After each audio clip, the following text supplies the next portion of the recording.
আমাদের হাব বাপ ওটা বসা চালচলন দেখলে আমরা মানুষকে মানুষই মনে করি না, অথচ আদর্শ ছিল, নিয়ম ছিল। আমি যত বড় হবে সে তত বেশি বিনয় হবে, সে তত বেশি মানুষের সাথে উত্তম আদর্শ কী করবে, লেনদেন করবে, ব্যবহার করবে।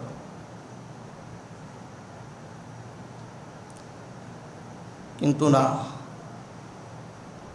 আমরা যারাই নেতা হই আমাদের নেতাদের দাপটে আলাদা,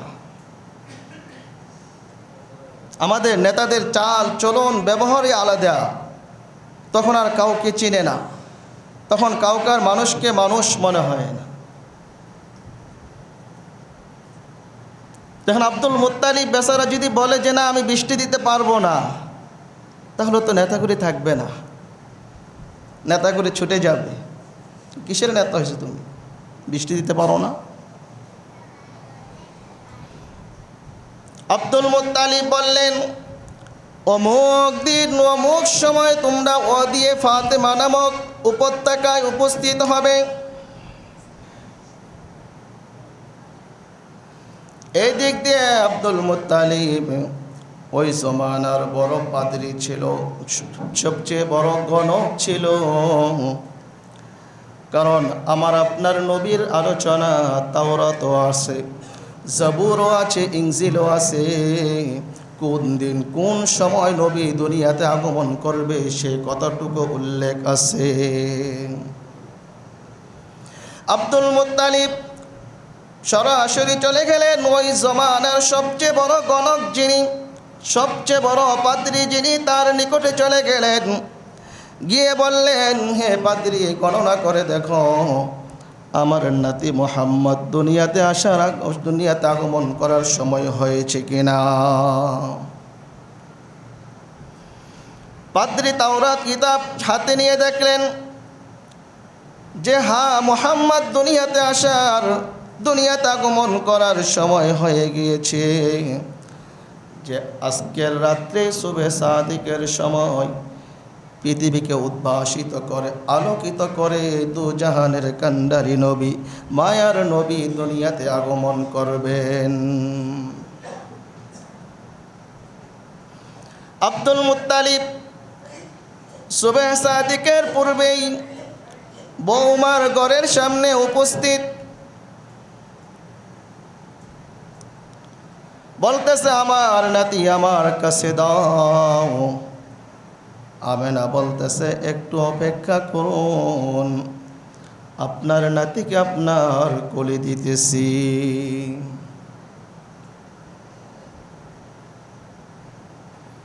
রাসূল কারীম সাল্লাল্লাহু আলাইহি সাল্লামের মা বলেন আমার প্রিয় পুত্র মুহাম্মদ যখন দুনিয়াতে আগমন করে,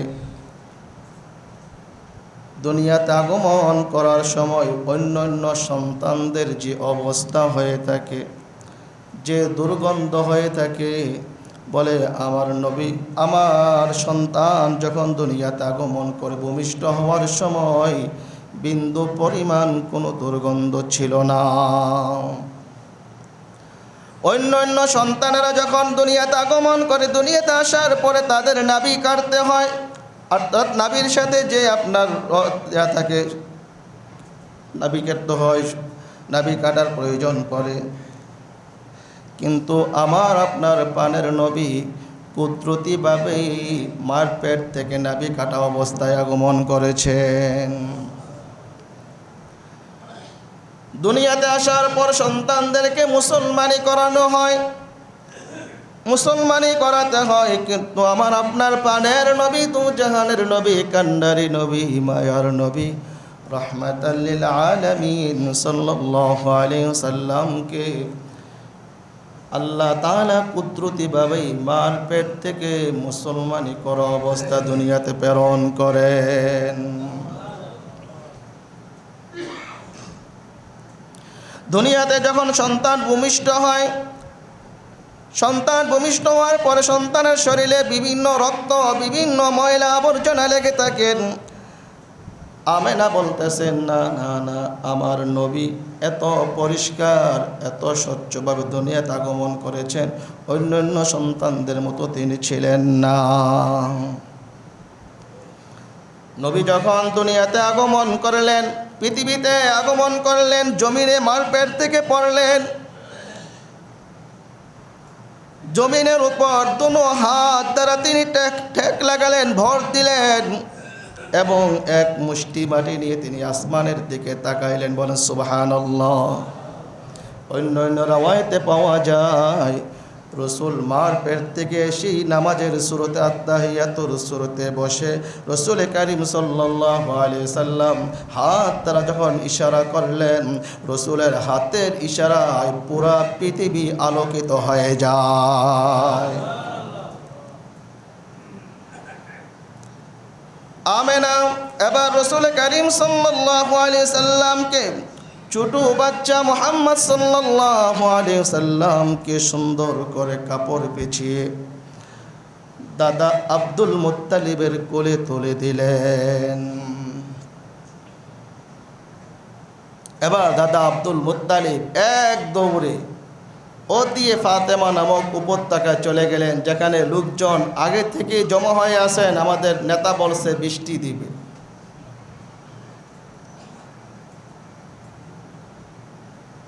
সমস্ত লোকেরা অপেক্ষমান, সকলে কানা ঘোষা শুরু করে দিয়েছেন যে আব্দুল মুত্তালিব কিভাবে বৃষ্টি দিবে। আব্দুল মুত্তালিব তো বৃষ্টি দেওয়ার কোনো ক্ষমতা রাখে না।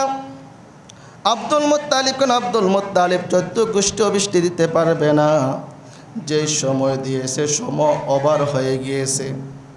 লোকেরা এদিক সেদিক তাকাচ্ছে যে আমাদের নেতা আসতেছে কিনা।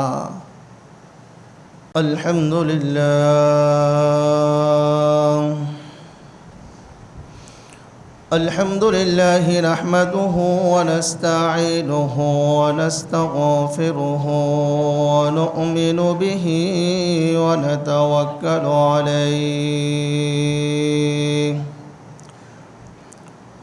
ওয়া নাউযু বিল্লাহি মিন শুরুরি আনফুসিনা ওয়া মিন সাইয়্যাতি আ'মালিনা।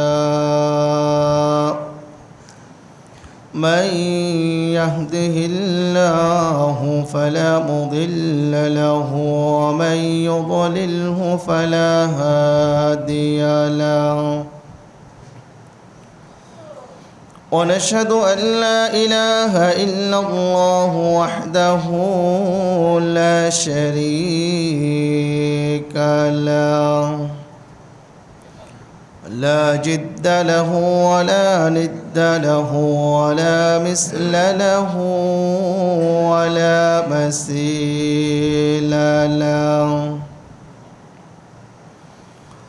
ونشهد أن سيدنا وسندنا وحبيبنا وحبيب ربنا وطبيبنا وطبيب قلوبنا ومولانا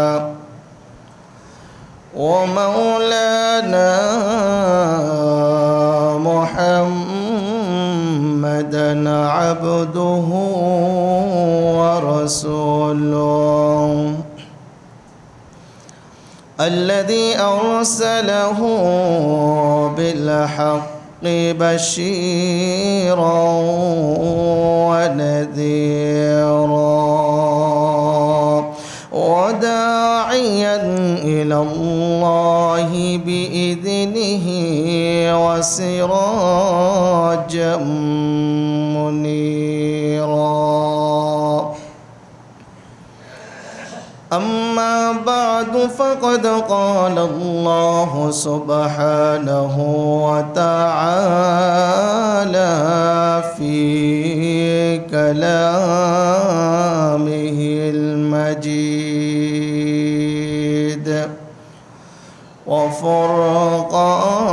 وفرقانه الحميد.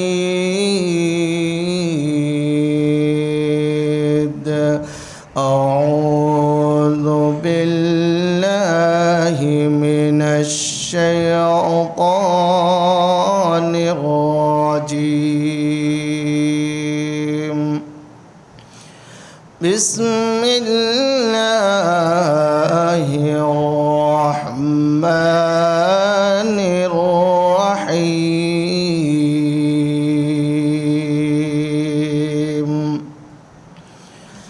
لقد كان لكم في رسول الله أسوة حسنة لمن كان يرجو الله واليوم الآخر وذكر الله كثيرا.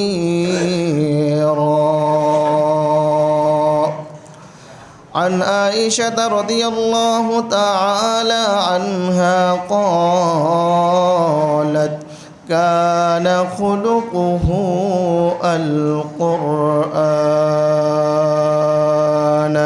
وقال تعالى في شان حبيبه ومحبوبه ومعشوقه مخبرا وآمرا إن الله وملائكته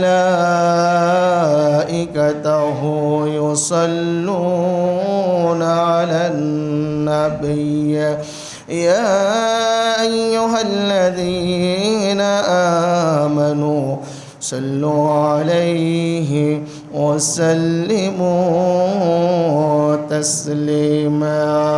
صلى الله على محمد صلى الله عليه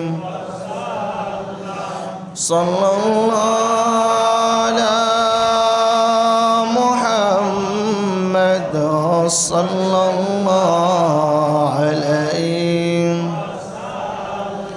طلع البدر علينا من سنيات الوداع وجبت شكر علينا ما دعا لله داع. صلى الله على محمد صلى الله عليه صلى الله على محمد صلى الله عليه. يا صاحب الجمال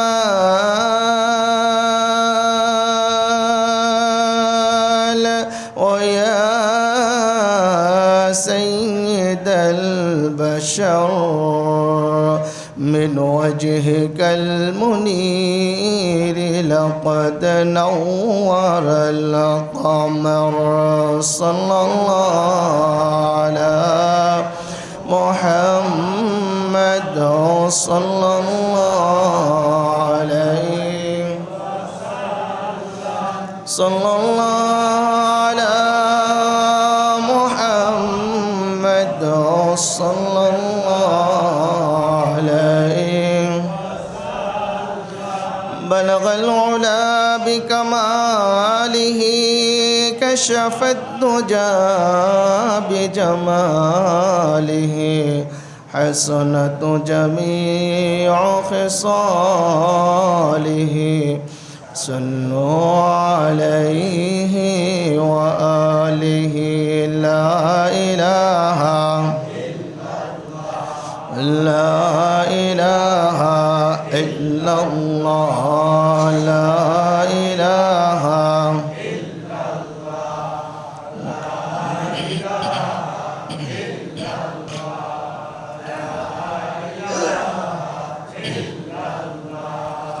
لا إله إلا الله لا إله لا إله إلا الله لا إله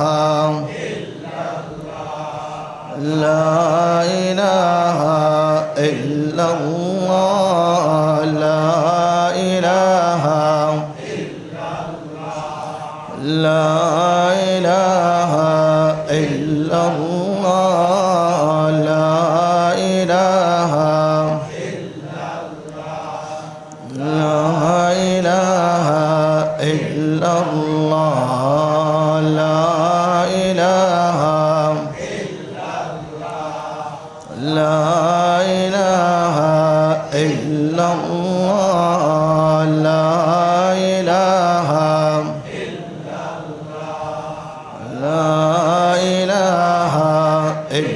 ইল্লাল্লাহ লা ইলাহা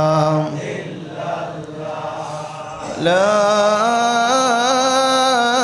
ইলাহা ইল্লাল্লাহ মুহাম্মাদুর রাসূলুল্লাহ সাল্লাল্লাহু আলাইহি ওয়াসাল্লাম সুবহানাকা লা ইলমা লানা ইল্লা মা 'আল্লামতানা ইন্নাকা আনতাল আলিমুল হাকীম। মুআজ্জাজ মুকাররম সম্মানিত মুসল্লিয়ানে কেরাম, আল্লাহ সুবহানাহু ওয়া তাআলার দরবারে অফুরন্ত শুকরিয়া যে মহান রব্বুল আলামিন পবিত্র রবিউল আউয়াল মাসের প্রথম জুমার নামাজ আদায় করার জন্য আল্লাহ সুবহানাহু ওয়া তাআলা আমাদেরকে আল্লাহর ঘর মসজিদে আসার ও বসার তৌফিক দান করেছেন। তারই সাথে সাথে মহাগ্রন্থ আল কোরআন ও হাদিসের আলোচনা শোনার ও বলার তৌফিক দান করেছেন। ওই মহান সত্তার দরবারে কালিমাতুশ শুকর হিসাবে এক বাক্যে উচ্চ কণ্ঠে আকাশ পাতালকে ভারী করে জবান খুলে বলি আলহামদুলিল্লাহ। মহান আল্লাহ পাক রব্বুল আলামিনের অফুরন্ত শুকর ও সুজুদ যে রব্বুল আলামিন আমাদেরকে দীর্ঘ 1 বছর পরে আবারও পবিত্র রবিউল আউয়াল মাস পাওয়ার তৌফিক দান করেছেন। গত রবিউল আউয়াল মাসে আমাদের মাঝে অনেকেই ছিলেন, আজকে তারা আমাদের মাঝে নেই, আমাদের থেকে বিদায় নিয়ে অন্ধকার কবরের বাসিন্দা হয়ে গিয়েছেন, অন্ধকার কবরের যাত্রী হয়ে গিয়েছেন। আল্লাহ সুবহানাহু ওয়া তাআলা আমাদেরকে দয়া করে মায়া করে মেহেরবানি করে দীর্ঘ 1 মাস নেক হায়াত দান করলেন, সুস্থতার সহিত নেক হায়াত দান করলেন। এই জন্য আবারও শুকরিয়া আদায় করি আলহামদুলিল্লাহ। সম্মানিত মুসল্লিয়ানে কেরাম, সূর্যোদয়ের পূর্বে যেমন সুবহ সাদিকের বিশ্বজোড়া আলোক রশ্মি আর দিগন্ত ভরা লালিমা পৃথিবীবাসীকে সূর্যোদয়ের সুসংবাদ দিয়ে থাকেন, ঠিক তদরূপভাবে নবুয়তের সূর্যোদয়ের সময় যখন ঘনিয়ে আসলো তখন পৃথিবীর আনাচে কানাচে এমন সব অলৌকিক ঘটনাবলী ঘটতে শুরু করলো যেগুলোকে মুহাদ্দিসিন ও ঐতিহাসিকদের পরিভাষায় ইরহাসাত বলা হয়। রসুলের মা আমেনা বলেন, যখন রসুল আমার গর্ভে আগমন করেন আমাকে স্বপ্নে সুসংবাদ দেওয়া হলো, তোমার গর্ভে যে সন্তান রয়েছে এই সন্তান পুরা পৃথিবীর পুরা বিশ্বের সর্দার হবে। এই সন্তান যখন ভূমিষ্ঠ হবে, জন্মগ্রহণ করবে, তার নাম রাখবে মুহাম্মদ এবং তার জন্য বরকতের দোয়া করবে। আমেনা বলেন, রসুল করিম সাল্লাল্লাহু আলাইহি সাল্লাম যখন আমার গর্ভে, তখন এমন একটি নূর প্রকাশিত হয়েছে যার দ্বারা সিরিয়া ও বুশরার সমস্ত রাজপ্রাসাদগুলো আমার সামনে উদ্ভাসিত হয়ে গিয়েছে। সুবহানাল্লাহ।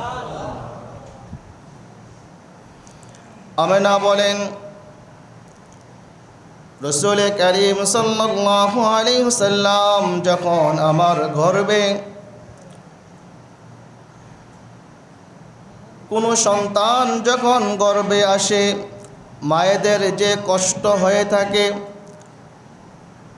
মায়েদের যে বমি বমি ভাব হয়ে থাকে, কিন্তু আমার সন্তান মুহাম্মদ যখন আমার গর্ভে আসলেন আমার তেমন কিছুই মনে হলো না, সাধারণ স্বাভাবিক অবস্থা। রসুলের দাদা আব্দুল মুত্তালিব পুত্রবধূকে ডাক দিয়া বলেন, পুত্রবধূ কি ব্যাপার?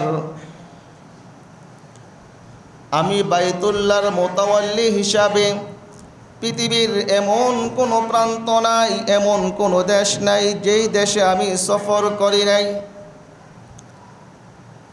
উন্নত মানের তৎকালীন যুগের উন্নত যত দেশ রয়েছে সমস্ত দেশে আমি সফর করেছি। যখনই আমি রাষ্ট্রীয় মেহমান হয়েছি, আমাকে রাষ্ট্রীয় সংবর্ধনা দেওয়া হয়েছে, আমাকে রাষ্ট্রীয়ভাবে সম্মান প্রদর্শন করা হয়েছে এবং রাষ্ট্রের সবচেয়ে সুগন্ধিযুক্ত আতর আমাকে দেওয়া হয়েছে, আমি আতর ব্যবহার করেছি। কিন্তু মানুষ বলে আপনার পুত্রবধূ আব্দুল্লাহর স্ত্রী আমেনা যে খুশবু ব্যবহার করে ওই খুশবুর সাথে আপনার খুশবুর কোনো তুলনাই হয় না। এবং আমিও বুঝতে পারলাম যখন তুমি আমার সামনে আসলে তোমার শরীর থেকে এত উঁচু মানের ঘ্রাণ আসতেছে, মনে হয় আমার খুশবু কোনো খুশবুই না। ব্যাপারটা কি? আমেনা ডাক দিয়া বলে, শ্বশুর আব্বা আমার, যেদিন থেকে আপনার নাতি আমার গর্ভে এসেছে সেদিন থেকে আমি যেখানে যাই, গোসলখানা গেলে গোসলখানায় আলো উদ্ভাসিত, সুগরানে উদ্ভাসিত হয়ে যায়, সুগরানে মুখরিত হয়ে যায়। রান্নাঘরে গেলে সুগরানে মুখরিত হয়ে যায়। বাথরুমে গেলে পুরা বাথরুম সুগন্ধে মুখরিত হয়ে যায়। যেখানে যাই সেখানে শুধু সুগরান আর সুগরান। এই সুগরান আমার নয়, এই সুগরানের কৃতিত্ব হলো আপনার নাতি মুহাম্মাদের। সুবহানাল্লাহ।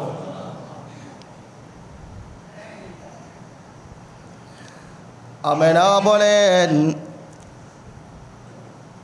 আমি যখন মুহাম্মদকে গর্ভে ধারণ করি, মুহাম্মদ যখন আমার গর্ভে আসে, আমি যখন কূপ থেকে পানি উঠাইতে যাই, আপনারা জানেন আগে কিন্তু কূপ ছিল, কূপের সিস্টেম ছিল, কূপ থেকে পানি উঠাইতে হইতো কষ্টকর। তো এলাকার অন্য মহিলারা কূপ থেকে পানি উঠাইতে যায়, আমিও যাই। অন্য মহিলারা বালতি ফেলে কূপ থেকে পানি কষ্ট করে উঠায়, আর আমি যখন ওই কূপের পাশে যাই অটোমেটিক কূপের পানিগুলো নিচ থেকে উপর দিকে উঠে আমার বালতি পরিপূর্ণ করে দেয়। আমেনা বলেন, আমি যখন রাস্তা দিয়ে যাই, রাস্তায় যখন আমার পায়ের নিচে পাথর পড়ে, পাথরগুলো মোমের মতো গলে যায়। আমার পায়ের নিচে যখন কাঁটা পড়ে, কাঁটাগুলো ফুলে পরিণত হয়ে যায়। আমার গর্ভে যখন বিশ্বনবী, দয়ার নবী, মায়ের নবী, রাহমাতাল লিল আলামিন সাল্লাল্লাহু আলাইহি সাল্লাম আগমন করে, মা হাওয়া আলাইহিস সালাতু ওয়াস সালাম এসে আমাকে সালাম করে। হযরত মারিয়াম আলাইহিস সালাতু ওয়াস সালাম এসে আমাকে সালাম করে। হযরত আসিয়া আলাইহিস সালাতু ওয়াস সালাম এসে আমাকে সালাম করে। এমনকি আমি যখন রাস্তা দিয়ে হাঁটতে বের হই, রাস্তার চতুর্পাশে গাছপালা, তরুলতা, আমি আমেনাকে সালাম জানাই। আর আমি আমেনা যখন প্রখর রৌদ্রতে বের হই, আকাশের মেঘমালাগুলো এসে আমাকে ছায়া দান করে। সুবহানাল্লাহ। রাসূল আরবি সাল্লাল্লাহু আলাইহি সাল্লাম, তার দাদার নাম ছিল আব্দুল মুত্তালিব, পিতার নাম আব্দুল্লাহ, মার নাম আমেনা, আর নানার নাম ছিল আব্দুল ওয়াহাব। রসুলের জন্ম যখন ঘনিয়ে আসলো, দুনিয়াতে আগমন করার সময় যখন ঘনিয়ে আসলো, আরবের লোকেরা আব্দুল মুত্তালিবের কাছে আসলেন, বলে আব্দুল মুত্তালিব, আরবের মানুষেরা অনাবৃষ্টির কারণে বৃষ্টি হয় না, বৃষ্টি না হওয়ার কারণে কষ্ট পাচ্ছে। আরব তো এমনি মরুভূমি এলাকা, বৃষ্টি না হইলে তো আরো কঠিন অবস্থা। অনাবৃষ্টির কারণে আমাদের ফসলগুলো জ্বলে যাচ্ছে, আমাদের পশু পাখিদের কষ্ট হচ্ছে, আমাদের কষ্ট হচ্ছে। আব্দুল মুত্তালিব, আপনি যেহেতু আমাদের সরদার, আমাদের জন্য বৃষ্টির ব্যবস্থা করে দেন। আব্দুল মুত্তালিব কেন? আব্দুল মুত্তালিবের 14 গোষ্ঠীর তো কি নাই, শক্তি নাই বৃষ্টির ব্যবস্থা করার।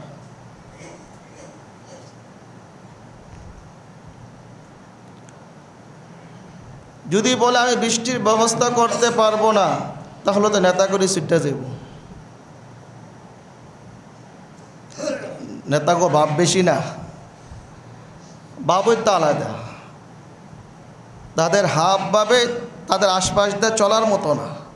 মানে আমাদের বর্তমান সমাজের কথা বলতেছে, বর্তমান আমাদের সমাজের নেতাদের যে অবস্থা, কয়জন পাবেন আবু বকর ওমর, কয়জন পাবেন আপনার ওমর আপনার আব্দুল আজিজের মতো, কয়জন পাবেন কাসেম নানুতুই রহমাতুল্লাহ আলাইহির মতো, কতজন পাবেন রশিদ আহমদ গাঙ্গুহি রহমাতুল্লাহ আলাইহির মতন, কতজন পাবেন ওবায়দুল ইবনে সিন্দি রহমাতুল্লাহ আলাইহির মতো, কতজন পাবেন আপনি হুসাইন আহমদ মাদানী রহমাতুল্লাহ আলাইহির মতো, কতজন পাবেন আপনি শাইখুল হিন্দ মাহমুদুল হাসান দেওবন্দি রহমাতুল্লাহ আলাইহির মতো, কতজন পাবেন আপনি খতিব ওবায়দুল হক রহমাতুল্লাহ আলাইহির মতো, কতজন পাবেন আপনি আল্লামা নূর হোসাইন কাসমি রহমাতুল্লাহ আলাইহির মতো, কতজন পাবেন আপনি হাফিজ হুজুর রহমাতুল্লাহ আলাইহির মতো, কতজন পাবেন আপনি আল্লাহর কুতুব শাহ ইসহাক রহমাতুল্লাহ আলাইহির মতো, কতজন পাবেন আল্লাহর কুতুব ফজলুর রহমান রহমাতুল্লাহ আলাইহির মতো। আমাদের হাব বাপ দেখলে মনে হয় আমরা মানুষকে মানুষই মনে করি। আমাদের হাব বাপ ওটা বসা চাল চলন দেখলে আমরা মানুষকে মানুষই মনে করি না। অথচ আদর্শ ছিল, নিয়ম ছিল, আমি যত বড় হবে সে তত বেশি বিনয় হবে, সে তত বেশি মানুষের সাথে উত্তম আদর্শ কী করবে, লেনদেন করবে, ব্যবহার করবে।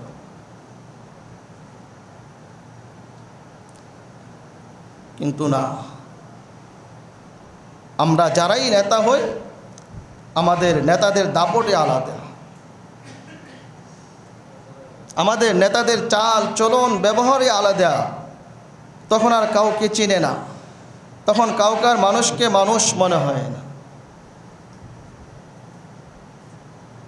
দেখেন আব্দুল মুত্তালিব বেচারা যদি বলে যে না আমি বৃষ্টি দিতে পারবো না, তাহলে তো নেতাগুলি থাকবে না, নেতাগুলি ছুটে যাবে। কিসের নেতা হয়েছে তুমি, বৃষ্টি দিতে পারো না? আব্দুল মুত্তালিব বললেন অমুক দিন অমুক সময় তোমরা ওয়াদিয়ে ফাতেমা নামক উপত্যকায় উপস্থিত হবে। এই দিক দিয়ে আব্দুল মুত্তালিব ওই জমানার বড় পাদ্রী ছিল, সবচেয়ে বড় গণক ছিল। কারণ আমার আপনার নবীর আলোচনা তাওরাতও আছে, জাবুরও আছে, ইনজিলও আছে। কোন দিন কোন সময় নবী দুনিয়াতে আগমন করবে সে কথাটুকু উল্লেখ আছে। আব্দুল মুত্তালিব সরাসরি চলে গেলেন ওই জমানার সবচেয়ে বড় গণক যিনি, সবচেয়ে বড় পাদ্রী যিনি, তার নিকটে চলে গেলেন। গিয়ে বললেন হে পাদ্রী, গণনা করে দেখো আমার নাতি মুহাম্মদ দুনিয়াতে আগমন করার সময় হয়েছে কিনা। পাদ্রী তাওরাত কিতাব হাতে নিয়ে দেখলেন যে মুহাম্মদ দুনিয়াতে আসার, দুনিয়াতে আগমন করার সময় হয়ে গিয়েছে। যে আজকের রাত্রে শুভে সাদিকের সময় পৃথিবীকে উদ্ভাসিত করে, আলোকিত করে দু জাহানের কান্ডারি নবী, মায়ার নবী দুনিয়াতে আগমন করবেন। আব্দুল মুত্তালিব শুভে সাদিকের পূর্বেই বৌমার ঘরের সামনে উপস্থিত, বলতেছে আমার নাতি আমার কাছে দাও। আমেনা বলতেছে একটু অপেক্ষা করুন, আপনার নাতিকে আপনার কোলে দিতেছি।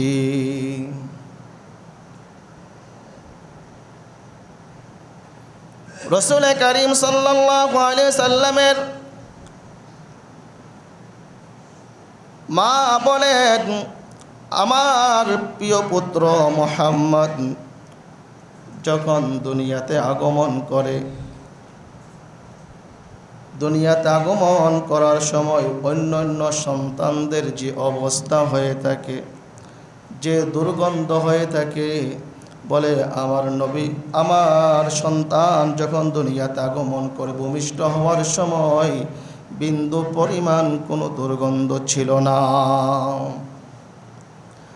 অন্যান্য সন্তানেরা যখন দুনিয়াতে আগমন করে, দুনিয়াতে আসার পরে তাদের নাভি কাটতে হয়, অর্থাৎ নাভির সাথে যে আপনার থাকে নাভি কাটতে হয়, নাভি কাটার প্রয়োজন পড়ে। কিন্তু আমার আপনার পানের নবী কুদরতিভাবেই মার পেট থেকে নাভি কাটা অবস্থায় আগমন করেছেন।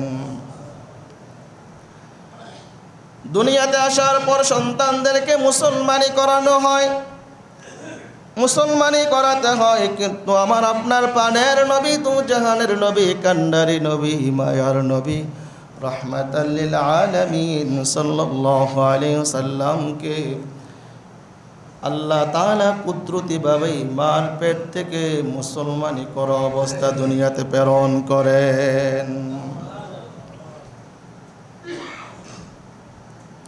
দুনিয়াতে যখন সন্তান ভূমিষ্ঠ হয়, সন্তান ভূমিষ্ঠ হওয়ার পরে সন্তানের শরীরে বিভিন্ন রক্ত, বিভিন্ন ময়লা আবর্জনা লেগে থাকেন। আমেনা বলতেছেন, না না না, আমার নবী এত পরিষ্কার, এত স্বচ্ছভাবে দুনিয়াতে আগমন করেছেন, অন্যান্য সন্তানদের মতো তিনি ছিলেন না। নবী যখন দুনিয়াতে আগমন করলেন, পৃথিবীতে আগমন করলেন, জমিনে মার পেট থেকে পড়লেন, জমিনের উপর দুনো হাত দ্বারা তিনি ঠেক লাগালেন, ভর দিলেন এবং এক মুষ্টি মাটি নিয়ে তিনি আসমানের দিকে তাকাইলেন। বলেন সুবহানাল্লাহ। অন্য রাওয়ায়াতে পাওয়া যায় রসুল মার পেট থেকে এসেই নামাজের সুরতে আত্তাহিয়াতুর সুরতে বসে রসুল করিম সাল্লাল্লাহু আলাইহি সাল্লাম হাত দ্বারা যখন ইশারা করলেন, রসুলের হাতের ইশারায় পুরা পৃথিবী আলোকিত হয়ে যায়। আমেনা এবার রসুল করিম সাল্লাল্লাহু আলাইহি সাল্লামকে ছোট বাচ্চা মুহাম্মদ সাল্লাল্লাহু আলাইহি সাল্লামকে সুন্দর করে কাপড় পেঁচিয়ে দাদা আব্দুল মুত্তালিবের কোলে তুলে দিলেন। এবার দাদা আব্দুল মুত্তালিব এক দৌড়ে ও দিয়ে ফাতেমা নামক উপত্যকায় চলে গেলেন, যেখানে লোকজন আগে থেকে জমা হয়ে আসেন। আমাদের নেতা বলছে বৃষ্টি দিবে।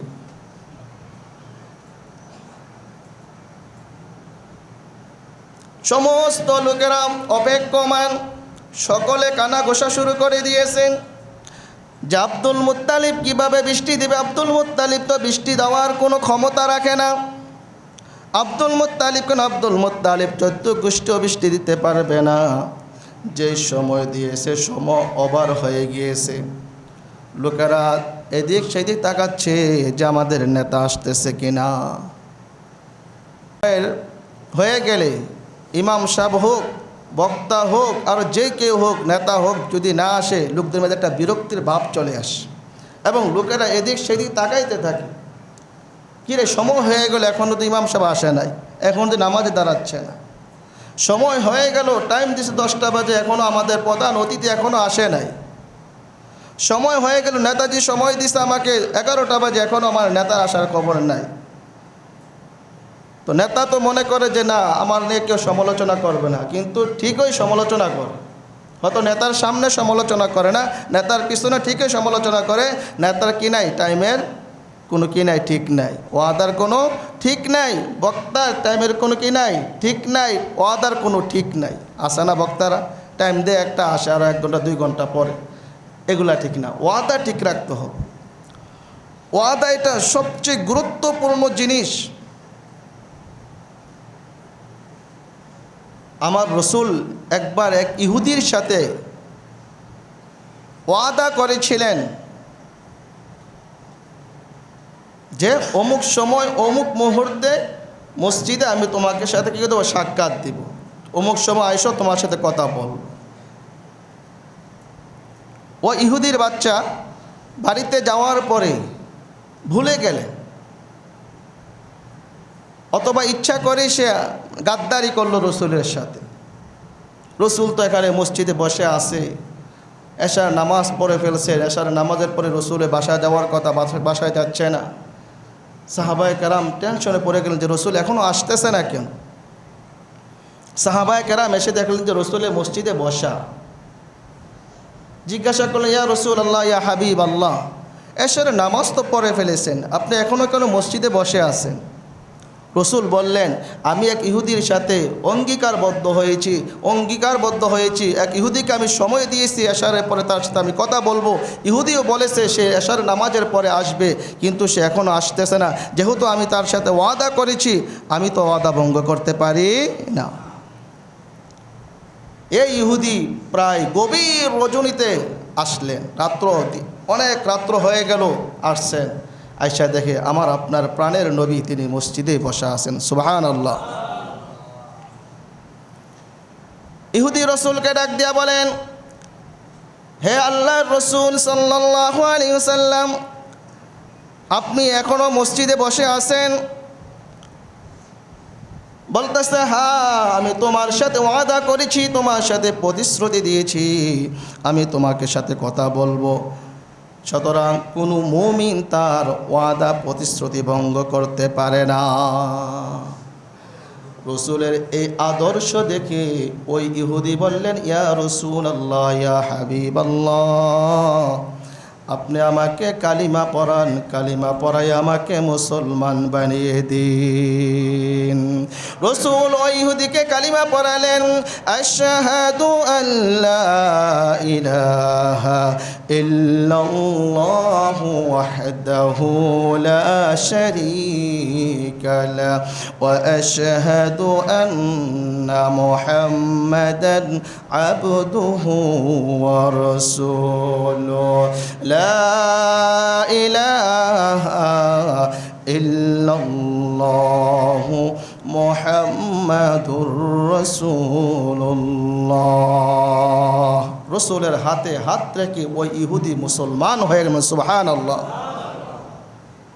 এই ছিল রসুলের আদর্শ। আমার আপনার আদর্শ, আমরা ওয়াদা করি, মুহূর্তে ওয়াদা ভঙ্গ করি।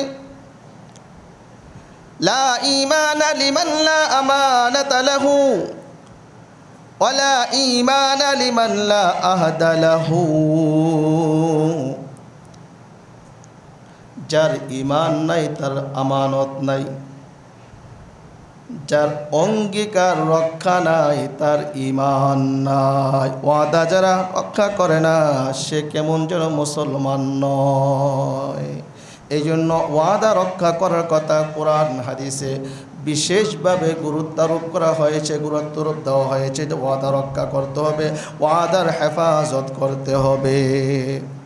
আব্দুল মুত্তালিব টাইম দিলেন কথার কথা, সকাল 10টা বাজে আমি অতি উপত্যকায় উপস্থিত হব। সকাল 10টা বেজে গেল, নেতার কোনো খবর নাই।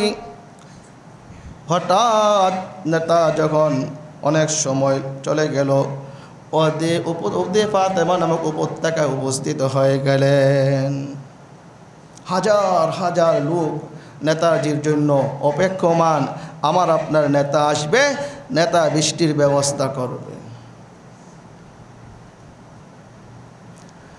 আব্দুল মুত্তালিব সুজা, আমার আপনার প্রাণের নবী, দু জাহানের নবী, কান্ডারি নবী, মায়ের নবী, রাহমাতাল লিল আলামিন সাল্লাল্লাহু আলাইহি সাল্লামকে সাথে নিয়ে সুজা নদী উপত্যকায় চলে গেলেন। গিয়ে কোনো কথা নাই, কারোর সাথে কোনো কথা নাই, সরাসরি ইতিহাস প্রমাণ করে, সিরাতের কিতাবগুলো প্রমাণ করে আব্দুল মুত্তালিব রাসূল করিম সাল্লাল্লাহু আলাইহি সাল্লামকে আসমানের দিকে তুলে ধরলেন। আব্দুল মুত্তালিব আমার আপনার প্রাণের নবীকে আসমানের দিকে তুলে ধরে বললেন, হে আল্লাহ, আমার সম্প্রদায়ের লোকেরা আমার কাছে বৃষ্টির প্রার্থনা করেছে। আমি জানি, তুমিও জানো, আমার বৃষ্টি দেওয়ার কোনো ক্ষমতা নাই, আমার বৃষ্টি দেওয়ার কোনো ক্ষমতা নাই, বৃষ্টি আমি দিতে পারবো না। আমিও বিশ্বাস করি তুমি যদি বৃষ্টি না দাও কেউ বৃষ্টি নামাইতে পারবে না। হে আল্লাহ, এই যে দু জাহানের নবী, মায়ের নবী, আপনার হাবিব, আপনার বন্ধু, আপনার হাবিবের বন্ধুর উসিলায় আজকে আপনি বৃষ্টির ব্যবস্থা করে দিন। ইতিহাস প্রমাণ করে আব্দুল মুত্তালিব যখন রসুলের উসিলা দিয়া দোয়া করলেন, আব্দুল মুত্তালিবের দোয়া শেষ হওয়ার সাথে সাথে আল্লাহ পাক রব্বুল আলামিন আসমান থেকে বৃষ্টি বর্ষণ শুরু করে দিলেন। উসিলা দিয়া দোয়া করা জায়েজ আছে, এটা আমাদের একদল ভাইরা মানে না। কোনো কিছুর উসিলা দিয়া দোয়া করা, এটা আমাদের একদল ভাইয়েরা কী করে না, মানে না, বিশ্বাস করে না। এটা কিন্তু বুখারী শরীফেরও হাওলা। আপনার 3 জন ব্যক্তি গুহাতে আটকা পড়ছিলেন, তখন 3 জন ব্যক্তি তারা তাদের নেক আমলের দোহাই দিয়ে আল্লাহর কাছে দোয়া করেছিলেন। আল্লাহ তাআলা তাদেরকে ওই কঠিন মুসিবত থেকে, গুহার ভিতর থেকে আল্লাহ তাআলা তাদেরকে উদ্ধার করেছেন। সুবহানাল্লাহ। তাহলে নেক আমলের দোহাই দিয়া দোয়া করা কি আছে, জায়েজ আছে। আমরা বলি না আল্লাহ আমার নবীর উসিলায় কী করে দোয়াটা কবুল করে নেন। হ্যাঁ, সাহাবায়ে কেরামের তোফাইল আমাদের দোয়াটা কবুল, অমুল বুজুর্গের উসিলায় আমাদের দোয়াটা কবুল করেন, আল্লাহ কোরআন খতমের উসিলায় আমার দোয়াটা কবুল করেন। আমরা বলি না, এটা কি আছে, জায়েজ আছে, এটা না জায়েজের কিছু না। এটা আমাদের একদল ভাইরা শিরিক বলে থাকে। তাহলে নেক আমলের দোহাই দিয়ে, নেক আমলের উসিলা দিয়ে দোয়া করা কি আছে, জায়েজ আছে, যেটা বুখারী শরীফে আপনার 2য় খণ্ডতে বর্ণনা পাওয়া যায়। এবং এই আব্দুল মুত্তালিবের এই ঘটনাও প্রমাণ করে যে আব্দুল মুত্তালিব রসুলের দোহাই দিয়ে, রসুলের প্রার্থনা দিয়ে তিনি দোয়া করেছিলেন, আর আল্লাহ রসুলের উসিলায় আল্লাহ তাআলা বৃষ্টির ব্যবস্থা করে দিলেন। সুবহানাল্লাহ।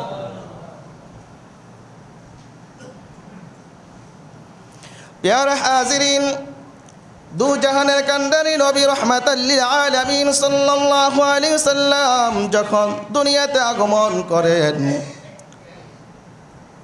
বলতেছে পারস্যর ওই জলরাশি যেটা আপনার কখনো পানি ফুরাইতো না,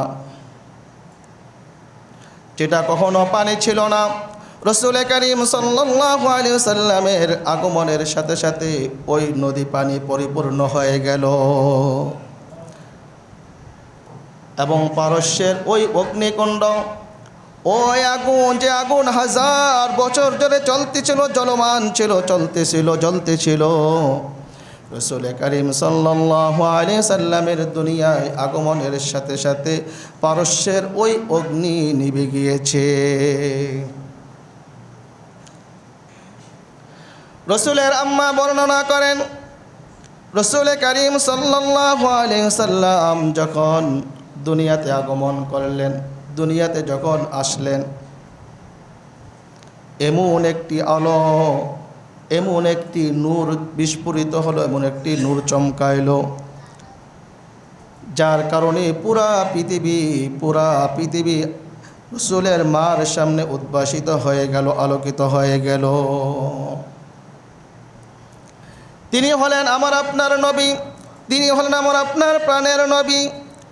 এই নবী, বিশ্ব নবী, দু জাহানের কান্ডারি নবী, এই পবিত্র রবিউল আউয়াল মাসে আমার আপনার নিকটে আগমন করেন। এটা হলো রবিউল আউয়াল মাস। আমরা কিন্তু আরবি মাসের কি রাখি না, হিসাবও রাখি না। আজকে আমরা ইংরেজি নিয়ে যতটা পড়ে থাকি, আমরা যে বাংলা ভাষাভাষী, আমাদের ভাষা কি বাংলা ভাষা। আমার মনে হয় না যে জিজ্ঞাসা করা হয় আজকে বাংলা মাসের কত তারিখ, হাতে গোনা 4-5 জন লোক ব্যতীত কেউ বলতে পারবে না, ঠিক কিনা বলেন? তো আমরা মাতৃভাষার গুরুত্ব কতটুকু। আমার আল্লাহ বলতেছেন, ওয়ামা আরসালনা মির রাসূলিন ইল্লা বিলিসানি কওমি। আমার আল্লাহ প্রত্যেকটা নবীকে তার স্বজাতীয় ভাষা দিয়ে প্রেরণ করেছে। প্রত্যেক নবীকে তার স্বজাতীয় ভাষা দিয়ে প্রেরণ করেছেন, কারণ নবী হবেন তিনি পুরা উম্মতের কি হবেন, সর্দার হবেন। নবী উম্মতের কাছে দাওয়াত পৌঁছাবেন। নবী যদি তার স্বজাতির ভাষা না জানে তাহলে উম্মতের কাছে দাওয়াত পৌঁছাবেন কিভাবে? তো আমরা বাংলা ভাষাভাষী, আমরা বাংলা ভাষার আমাদের খবর নাই, বাংলা তারিখ আমাদের খবর নাই। তো বাংলা ভাষাভাষী হিসাবে তো কমপক্ষে আমাদের বাংলা ভাষাটা বা বাংলার তারিখটা জানা থাকা দরকার। আর কমপক্ষে আরবি ভাষা, আরবি তারিখগুলো, আরবি মাসগুলো আমাদের জানা থাকা মুসলমান হিসাব আমাদের কর্তব্য। এই জন্য প্রত্যেক মাসে আমাদের কী রাখতে হবে, হিসাব রাখতে হবে। কোন মাস গেল আরবি, কোন মাস গেল, কোন মাস আসলো, কোন মাস শুরু হয়ে গেল, আমাদের কী রাখতে হবে, হিসাব রাখতে হবে। কারণ আমার রসুল, আমার আপনার প্রাণের নবী, দু জাহানের কান্ডারি নবী, মায়ার নবী, তিনি বলতেছেন আমি আরবি ভাষাকে 3টি কারণে পছন্দ করি, মহাব্বত করি, ভালোবাসি। আরবি ভাষাকে রসুল 3টা কারণে কি করেন, ভালোবাসেন। আহিব্বুল আরবা লিসালাসিন লিআন্নী আরবিয়্যুন ওয়াল কুরআনু আরবিয়্যুন ওয়া কালামু আহলিল জান্নাতি আরবিয়্যুন। 1 নম্বর কারণ রসুল বলতেছেন যে আরবি ভাষাকে ভালোবাসার 1 নম্বর কারণ হলো আমি নবী স্বয়ং আরবি ভাষাভাষী।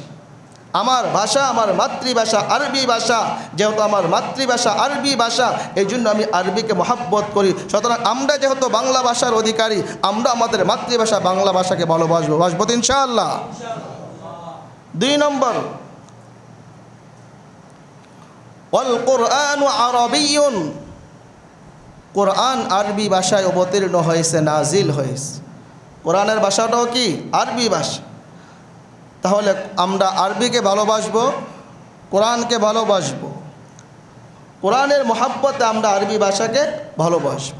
3 নম্বর, ওয়া কালামু আহলিল জান্নাতি আরবিয়্যুন। এবং সমস্ত জান্নাতীদের ভাষা হবে আরবি ভাষা। বলুন সুবহানাল্লাহ। এখন আপনারা বলতে পারেন আমরা তো বাংলা ভাষায় কথা বলি, আমরা আবার জান্নাতে গেলে আরবিতে কেমনে কথা বলবো? আল্লাহ তাআলা কি আমাদেরকে আরবি বলার যদি সুযোগ করে দেবে, তৌফিক দেয়, অসম্ভবের কিছু আছে?